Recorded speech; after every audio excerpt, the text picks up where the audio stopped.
अगर तेरे घर में लक्ष्मी नहीं आ रही हो तो कमल गट्टे को पानी में डाल शिव जी को चढ़ा कर। कमल का फूल बाजार में मिल रहा हो, जब तक कमल का पुष्प बाजार में मिले तब तक एक कमल का पुष्प सोमवार की सोमवार शंकर को चढ़ाना चालू कर दे। सोमवार को नहीं चढ़ाए तो प्रदोष को चढ़ा, पर शंकर की भक्ति कर। और कमल का फूल ना मिले तो कमल गट्टा पानी में डाल, उस पानी को शंकर पर चढ़ा, पर चढ़ा। देख वो कमल के पुष्प का जल, कमल का जल या कमल गट्टे का जल शंकर पर आप प्रदोष की प्रदोष, सोमवार की सोमवार। नहीं आ रही ना लक्ष्मी, पैसा नहीं आ रहा, अब आपने सब दूर माथा टेक लिया, चढ़ाना चालू करो। एक कमल गट्टा पानी में डालो, उस पानी को शिव जी को चढ़ाइए। मिल जाए कमल का फूल, जब तक मिल रहा है, अभी ठंडक में तो मिल ही जाता है। कमल का पुष्प मिले, मंगवा लिया, चढ़ा दिया सोमवार की सोमवार, नहीं तो प्रदोष की प्रदोष चढ़ाओ। 5-6 प्रदोष करके देखो। प्रयास करना, जब जब जिस महीने में जो प्रदोष पड़ा करे, जब प्रदोष पड़े, बन सके 1 बेलपत्र, बन सके 5 बेलपत्र, शमी पत्र, हरा मुंह बेलपत्र, कलश के अंदर थोड़ा सा पानी लेकर 1 बेलपत्र, हरा मूंग, शमी पत्र डालकर और उसमें थोड़ा सा गुड़ डालकर भगवान शिव का स्मरण कर कर प्रदोष काल में, मान लो कोई काम आपका बहुत जरूरी है, बहुत दिनों से अब थक गए हैं, नहीं हो रहा, कर्जा बढ़ रहा है, धन नहीं आ रहा, व्यापार नहीं चढ़ रहा, या कोई समस्या बहुत प्रबल है, कोई एग्जाम में बैठ रहे हो, नहीं हो रहा, परीक्षा भी दे दी है, रिजल्ट आने ही वाला है, तो भी प्रदोष काल में, प्रदोष के समय वो जल मूंग, शमी पत्र और बेलपत्र और गुड़ का शंकर के शिवलिंग को समर्पित करना प्रारंभ कर दो। 2 या 3 प्रदोष करोगे, बाबा आपकी मनोकामना शीघ्र पूर्ण कर देगा। 2 या 3 करो। रोज आप अगर शमी के पत्ते को नहीं चढ़ा सकते, महीने में 1 बार या 2 बार शमी का पत्ता शंकर के ऊपर अवश्य समर्पित करना चाहिए। क्यों? शरीर में अगर कोई बड़ी बीमारी आने वाली होती है तो बाबा उस विष को समाप्त कर देते हैं, मात्र शमी का पत्ता समर्पित कर देते हैं। भले महीने में 2 बार चढ़ाओ, हफ्ते में 1 बार चढ़ाओ, तुम्हारा मन पड़े तो हफ्ते में 2 बार चढ़ाओ। ज्यादा बीमारी है, शमी का पत्ता एक शिव जी के शिवलिंग पर और 1 पत्ता जहां से पानी बहकर नीचे गिरता है ना, जलाधारी में से शिव जी पे जल चढ़ाया, ये शिवलिंग, इस पर जल चढ़ाया तो ये पानी बहकर नीचे आता है, तो जहां गिरता है 1 पत्ता शिवलिंग के ऊपर और 1 पत्ता जहां से जल नीचे गिरता है वहां। अगर ज्यादा बीमारी है और ऐसा लग रहा है कि डॉक्टर कह रहे हैं कि तबीयत ज्यादा खराब हो सकती है, जांचे जाएगी, ये होगा वो होगा, तो 1 पत्ता शमी का ऊपर, 1 पत्ता जलधारी जो बहकर नीचे आती है पर चढ़ाना। शमी का पत्र रोग मुक्ति के लिए जब चढ़ाया जाता है तो भगवान शंकर का अवधूतेश्वर महादेव का नाम लेकर चढ़ाया जाता है। कौन सा महादेव? जम के बोलो जरा। अवधूतेश्वर महादेव।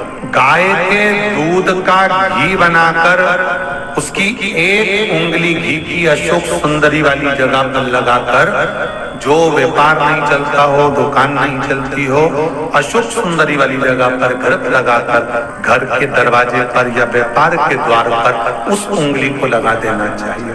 घृत पर होना गाय के घी का। जो प्रदोष आती है, मैंने बहुत ध्यान से सुनना भाई, जो अपनी जिंदगी से बहुत तंग आ गए हो, परेशान हो गए हो, कष्टमय जीवन जी रहे हो, बहुत दुखी हो गए हो, उनके लिए ये स्कंद पुराण का चरित्र फिर मिले ना मिले, आप प्रेम से सुन लो। पहला प्रदोष, चाहे वो शनिचरी प्रदोष हो, चाहे रविवार की हो, सोमवार की हो, मंगल की हो, बुधवार की हो, गुरुवार की हो, शुक्रवार की हो, शनिवार की हो, कोई भी वार की हो, प्रदोष काल में शाम का समय सूर्य डूब रहा हो, बस डूबा ही हो, और उस समय पर सूर्य के डूबन के तुरंत बाद बाबा को धतूर के साथ में बेलपत्री ना चढ़ाते हुए बेलपत्री के वृक्ष के 7 कांटे बाबा के शिवलिंग पर समर्पित करे जाते हैं महाराज, अपनी जिंदगी में अड़चनों को हटाने के लिए।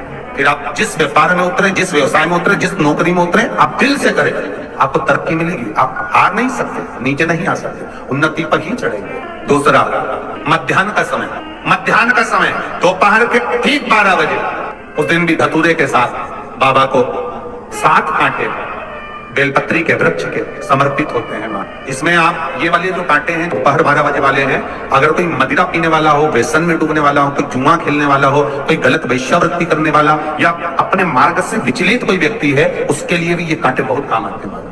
रात्रि के समय पर अर्थात शास्त्र अब घड़ी और पल का स्मरण करेंगे तो रात्रि के बजेंगे 10 से 12 बजे वाले, 10 से 12 के बीच में धतूरे के साथ बाबा को शूल समर्पित होता है। हमारी बाधाओं को, हमारी तकलीफों को, व्यापार व्यवसाय के लिए, नौकरी सर्विस के लिए, बहुत सारे एग्जाम में आप बैठ लिए, गवर्नमेंट एग्जाम के लिए बैठ लिए, नहीं हो रहा, ये 3 बार मेरे शंकर को बेलपत्री के वृक्ष के शूल समर्पित होते हैं, उसका आनंद पाओ।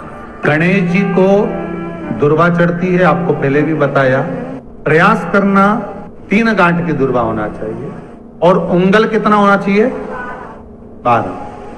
12 उंगल की 3 गांठ की जो दुर्वा होती है वो सुखप्रद होती है हमारा। फिर निवेदन करूंगा, जिसको किडनी में प्रॉब्लम हो, लीवर में तकलीफ हो, डायलिसिस चल रहा हो या शरीर में कोई ऐसा भारी रोग हो गया हो या चर्म से जुड़ा हुआ रोग हो गया हो, तो उसके लिए कुएं के पास में या बावड़ी तालाब के नजदीक में जो सफेद दुर्वा होती है वो शंकर भगवान को और बालचंद्र को समर्पित कर कर सुबह सुबह खा लेने पर किडनी और लीवर की बीमारी ठीक होती चली जाती है। मान लो अगर किडनी के पास में कहीं पत्थरी भी आ गई तो वो भी उससे निकल जाती है।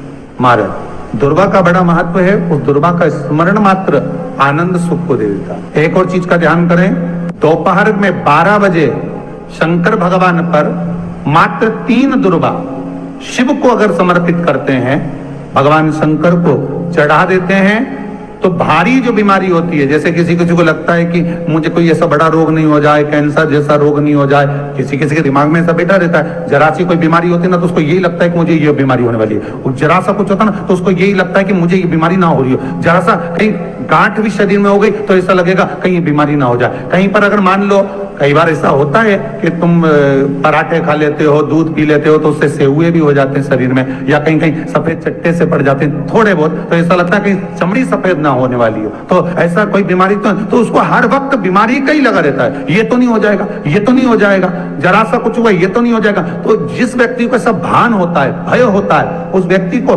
दोपहर में 12 बजे शंकर भगवान पर अगर 3 दुर्वा, कितनी दुर्वा? मात्र 3 दुर्वा शमी के पत्ते के साथ समर्पित कर देते हैं तो बड़ा रोग उसके शरीर में कभी प्रवेश नहीं करता। महाराज, उसके शिव जी का नाम लेकर महाराज किसी लड़का और लड़की का विवाह नहीं हो रहा, 30 साल हो गए, 32 साल हो गए, 34 साल हो गए, लड़का लड़की का विवाह ही नहीं हो रहा, बहुत टेंशन है माता पिता। कोई मंगली है, कोई मांगलिक है, कोई मांगलिक है, संबंध हो ही नहीं रहा, बहुत प्रयास कर रहे। तो अब की बार कार्तिक महात्म को सुने हो आप, एक प्रयास छोटा सा कर दिया। 4 दिशा का स्मरण करिए, पूरब पश्चिम उत्तर दक्षिण। हथेली पर आटे का दीप लगाइए, घी भर लीजिए और 4 बत्ती उसमें अलग अलग रख लीजिए। थोड़ा सा पीला चावल हल्दी में कर उसमें डाल लीजिए। जो लड़का और लड़की का विवाह करना उसी के हाथ में देना है। और देव उठनी एकादशी के दिन जिस जगह पर तुलसी सालिग्राम का आप पूजन करते हो, गन्ने के नीचे, ईख के नीचे तुलसी का क्यारा रखकर पूजन करते हो, वहां पर